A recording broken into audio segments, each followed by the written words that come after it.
नियम कायदे और प्रक्रिया को सरल किया जाए। महोदय, आप एनईपी का अध्ययन करेंगे तो पाएंगे कि केंद्र सरकार द्वारा जो कथित सर्वश्रेष्ठ एनईपी लागू की गई है वह विश्वविद्यालय प्रशासन से लेकर विद्यार्थी तक किसी को भी समझ में नहीं आ रही। कॉलेज के प्रोफेसर एनईपी की जानकारी विश्वविद्यालय से लेते हैं तो जवाब मिलता है हमें जानकारी नहीं है। विद्यार्थी अगर प्रोफेसर से जानकारी लेते हैं, पूछते हैं कि क्या है एनईपी, लेकिन वो भी वहाँ से जवाब मिलता है कि पता नहीं है। इसीलिए इस एनईपी के मकड़ जाल में राजस्थान के लाखों ग्रामीण विद्यार्थी भटकाव की स्थिति में आ गए हैं। एनईपी के तहत मल्टी डिसिप्लिनरी सब्जेक्ट चला दिए गए हैं, जैसे पर्यावरण अध्ययन, कंप्यूटर, निर्वाचन, साक्षरता जैसे विषय जोड़ दिए गए हैं, जिनकी आज तक किसी कॉलेज में कोई कक्षा नहीं चली, ना ही उनके लिए कोई विशेषज्ञ आज तक कॉलेजों के अंदर नियुक्त हुए। बहुत ही चिंताजनक विषय है कि जिस पॉलिसी को लागू किया जाता है और उसके बारे में किसी भी प्रकार से कोई प्रतिक्रिया धरातल पर नहीं है, और प्रतिक्रिया यहाँ सदन के अंदर भी नहीं है, क्योंकि दोनों मंत्री गायब हैं। मेरी बात सुनेगा कौन? सभापति महोदय, मैं आपके माध्यम से कहना चाहूँगी कि ये पता चल रहा है कि कितने सीरियस है शिक्षा को लेकर, क्योंकि ये शिक्षा के अंदर इस राजस्थान को गर्त में ले जाना चाहते हैं।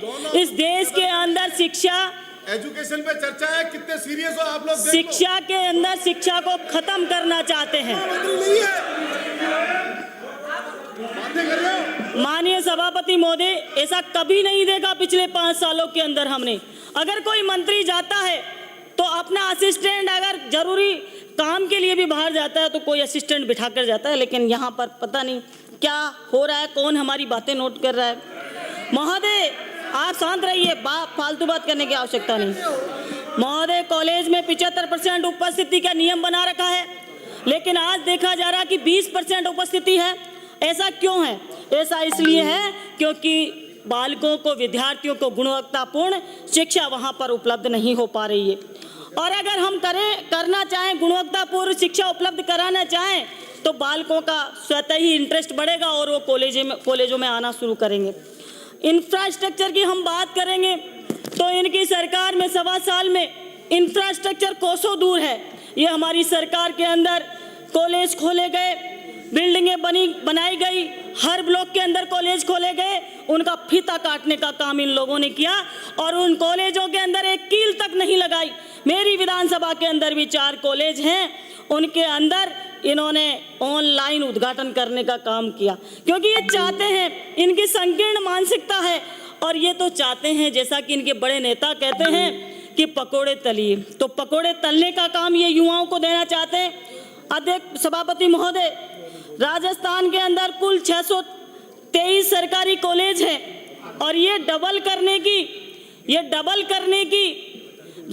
करने का धन्यवाद मैं माननीय अशोक गहलोत जी को देना चाहूँगी, जिन्होंने इन सरकारी कॉलेजों को डबल किया और विश्वविद्यालयों के अंदर बिल्डिंग भी साथ के साथ में बिल्डिंग खड़ी करने का काम किया। मैं कहना चाहूँगी उनमें सरकार को चाहिए कि पुस्तकालय का निर्माण करे, फर्नीचर और पुस्तकें उपलब्ध कराए और गुणवत्तापूर्ण उच्च शिक्षा को सुधार किया जाए ताकि बालक उसके अंदर कुछ शिक्षा ग्रहण कर सके। मैं बात करना चाहूँगी कि आरक्षण पर डाका किस तरीके से इन्होंने डाला। हमारी सरकार द्वारा 2000 प्रोफेसरों की भर्ती निकाली गई, उनकी तुलना में इस सरकार ने मात्र 575 प्रोफेसरों की भर्ती निकाली, जिसमें SC ST के आरक्षण पर खुलेआम डाका डाला गया। डाका डालने का इन लोगों ने काम किया। अंग्रेजी विषय के अंदर SC और ST का एक ऐसी जगह छोड़कर बिल्कुल वहाँ पर कोई किसी प्रकार का कोई आरक्षण इन लोगों ने निर्धारित नहीं किया गया। किस दिशा के अंदर ले जाना चाहते हैं? बहुत सारे SC ST के विधायक सत्ता पक्ष के अंदर भी है और मेरा रिकॉर्ड उठाकर देखिए पिछले 5 सालों का, जब कहीं पर भी पिछड़े और गरीब लोगों के ऊपर आंच आती थी तो सत्ता पक्ष के अंदर भी बात करती थी। आज इनके मुंह बंद है। मैं कहना चाहूंगी इनको बोलना चाहिए, जिन्हें आरक्षण से, जिस संविधान की वजह से यहाँ इस सदन में आए हैं, इनको उसकी रक्षा के लिए और अपने अधिकारों के लिए बात करनी चाहिए। दूसरी तरफ राजस्थान में 27 विश्वविद्यालयों में SC और ST का कोई भी VC नियुक्त नहीं किया गया। ये भी बड़े सोचने की बात है। इनकी मानसिकता यहाँ भी दर्शाती। और हाल ही में संपन्न हुए रीट परीक्षा पेपर की हम बात करते हैं, कल ही की बात करते हैं। दिशा निर्देश दिए गए कि धागा और किसी भी प्रकार का कोई मंगलसूत्र, जनेऊ, कान में, नाक के अंदर अगर ये लौंग है, इस पे भी टेप चिपकाया गया। लेकिन इनकी सरकार ने क्या किया? मंगलसूत्र के नाम पर बवाल कर दिया। एक SC की शिक्षिका को सस्पेंड किया गया और एक कांस्टेबल को सस्पेंड किया गया। बेचारे निर्देश दे रखे स्पष्ट, एक धागा भी नहीं होना चाहिए हाथ के अंदर। तो जनेऊ मंगलसूत्र से बड़ी नहीं होती, अपनी बिछिया से बड़ी नहीं होती। जो एक स्त्री को हिंदू धर्म के अंदर पवित्र जो चीजें हैं उनके अंदर इन्होंने वो उतरवा सकते हैं, लेकिन जनेऊ उतरवाने पर इन्होंने बवाल कर दिया और बेचारों को सस्पेंड कर दिया। मेरी सरकार से मांग है कि तुरंत प्रभाव से दोनों कर्तव्यनिष्ठ कर्मचारियों को, जिन्होंने अपनी ड्यूटी ईमानदारी से निभाई, उन कर्मचारियों को निलंबन उनका रद्द किया जाए और जो कलेक्टर ने कार्रवाई की उस पर कार्रवाई की जाए सरकार के द्वारा, क्योंकि पिछड़ों का साथ देना ही हमारा धर्म है। इस सदन के अंदर इस सरकार का प्रथम कर्तव्य है।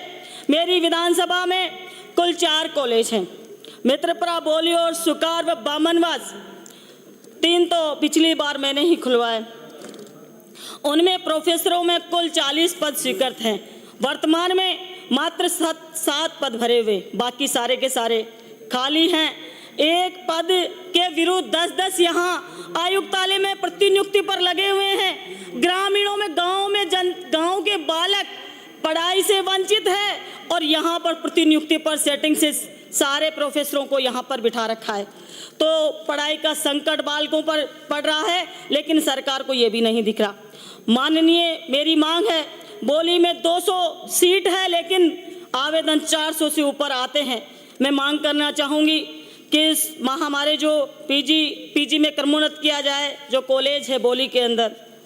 माननीय सभापति महोदय, घंटी क्यों बजाई? 8 मिनट ही तो हुई है, 15 मिनट है। 10 मिनट बोल लो।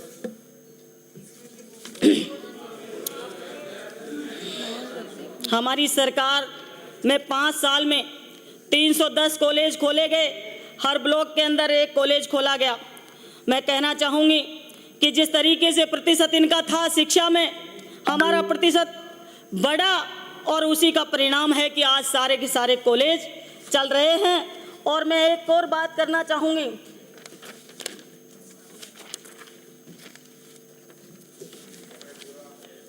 एक बात ये और करना चाहूँगी कि सोडानी कमेटी इन्होंने बनाई और सोडानी कमेटी की जो रिपोर्ट है आज तक उजागर नहीं की। उसका क्या कारण है?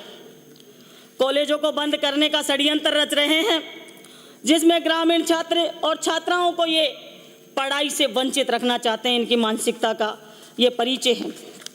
माननीय सभापति महोदय, मैं स्कूलों पर बात करना चाहूँगी कि जिस तरीके से वाइस चांसलर की नियुक्ति के बारे में मैं बात करना चाहूँगी कि अभी जो हाल ही में बिराजे श्रीमती दीप्ति किरण महेश्वरी 15 मिनट थे मेरे, 10 मिनट मैंने 15 मिनट देखे हैं इसके अंदर। इसमें 10 मिनट। माननीय सभापति महोदय, आपने मुझे आय व्यय अनुमान वर्ष 2025-26 की अनुदान की मांग संख्या 10 मिनट मांग संख्या 20, 21, 22 पर बोलने का अवसर दिया, उसके लिए बहुत बहुत धन्यवाद।